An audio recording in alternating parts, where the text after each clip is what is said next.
አፍሪካዊው ማራዶና አቢዲ ፔሌ። ሰላም ውድ የፉትቦል ማዕድ ተከታዮች እንዴት አላችሁ? በፕሮፋይል ነክ መረጃችን ዛሬ አፍሪካዊው ማራዶናን ልናስዳስሳችሁ አብራችሁ እንድትቆዩ ግብዣችን ነው።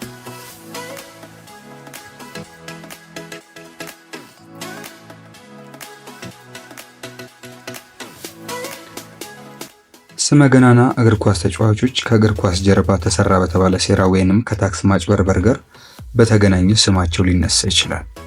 አሊያም ክለቦችም ይሁኑ ሀገራት የጨዋታ ውጤትን ለማስቀየር ከመጋረጃ ብዙ ሴራ ላይ ተሳትፈው ላይሆንም ይችላል።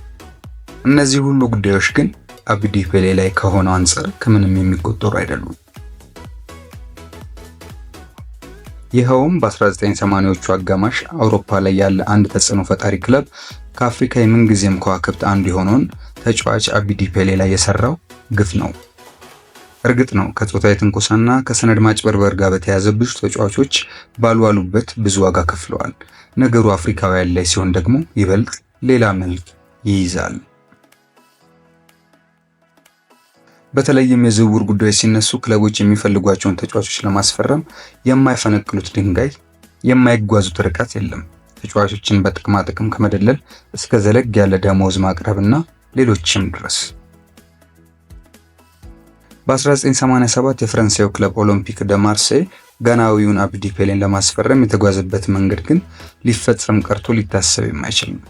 ነገሩ ካለፈ በኋላ ብዙዎች ጉዳዩን ከራስ ወዳድነት ያለፈ ሰብአዊነትን ጭምር የሚጋፋ ክብረ ነክ ይሉታል።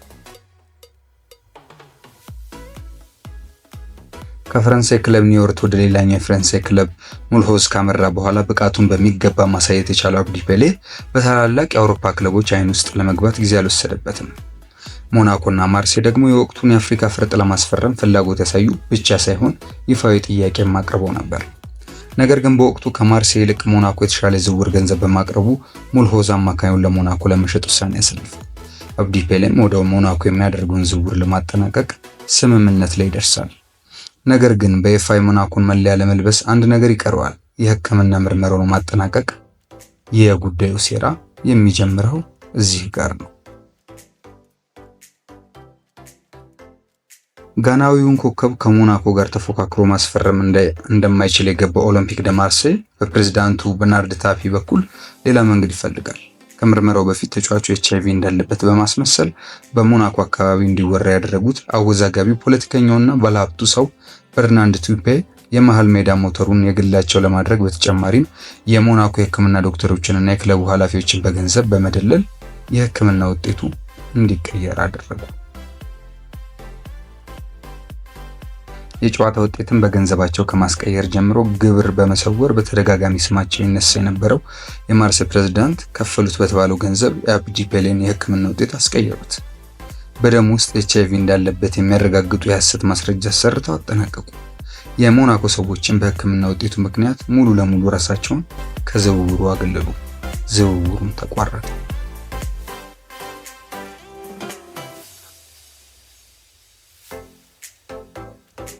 በሴራ ጠንሳሹ ሰው ምክንያት በሞናኮ ያልተፈለገው ፔሌ ፊቱን ወደ ማርሴይ አዞረ።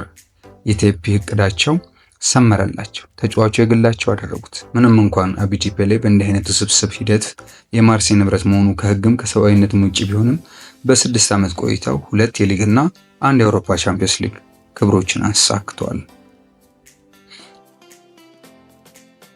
በግሉ በአውሮፓ ከተገኙ አፍሪካዊ ምርጥ መሆኑን ያስመሰከረው ፔሌ በ1992 የመጀመሪያው የካፍ ምርጥ ተጫዋች ተብሎ ተመርጦ እንደነበርም ይታወሳል። ጉዳዩን ሆን ብለው እንደፈጸሙት የተናገሩትና ለሰሩት ሴራ የጥፋተኝነት ስሜት የማይሰማቸው በርናርድ ታፒ ፔሌ ስሙን ይበልጥ ከፍ እንዲያደርግና የአውሮፓ ትልቁን ክብር እንዲያሳካ አድርጌዋለሁ በማለት እግር ኳስ ከእንዲህ አይነት ሴራ የጸዳ እንዳልሆነ ተናግረዋል። ሰውየው ጉዳዩን አስበውበት መፈጸማቸውን ቢያምኑም የቀድሞ ኮከብ አቢዲ ፔሌ ግን በድርጊቱ ተበሳጭቶ እንደነበር በአንድ ወቅት አክራ ውስጥ ከሚገኝ የሬዲዮ ጣቢያ ጋር በነበረው ቆይታ ተናግሯል።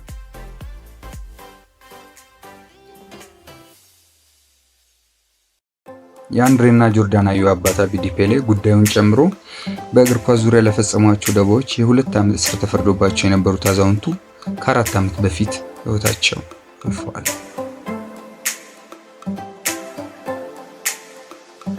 ውድ ፉትቦል ማዕድ ተከታዮች እንዲህ ያሉ ፕሮፋይል ነክ መረጃዎችን ወደ እናንተ ማድረሳችን እንቀጥላለን። እናንተም ላይክ፣ ኮሜንት እና ሼር በማድረግ አብሮነታችሁን አሳዩን። ሰላም